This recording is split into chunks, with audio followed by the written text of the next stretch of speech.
আমাদের তো কোনো কিছুই ঠিক ছিল না। গতকাল অনেক রাতে আমরা হোটেল বুক করেছিলাম। এবার আমরা ঘুমিয়ে পড়েছি অ্যালার্ম দিয়ে যে 4:30-র সময় আমরা বেরিয়ে যাব, গণদেবতা ধরবো। সকালবেলা উঠে যখন রেডি হয়ে গেছি তখন শ্রেয়া বলছে, মা জানো তো হোটেলে কিন্তু 12:30 টাইম দিয়েছে চেক ইন করার।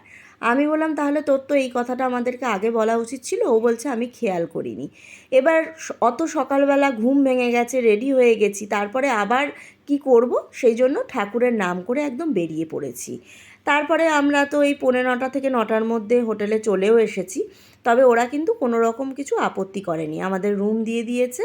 এই দেখো, এটা হচ্ছে আমাদের রুম।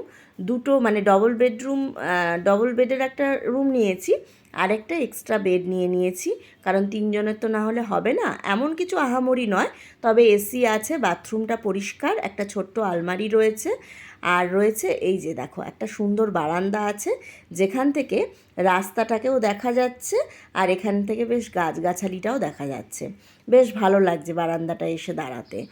এই হলো আমাদের 2 দিনের ঠিকানা, 2 দিন নয়, সরি, 3 দিনের ঠিকানা। এখান থেকেই কিন্তু রাস্তাটা পরিষ্কার দেখাচ্ছে। চলো তারপর।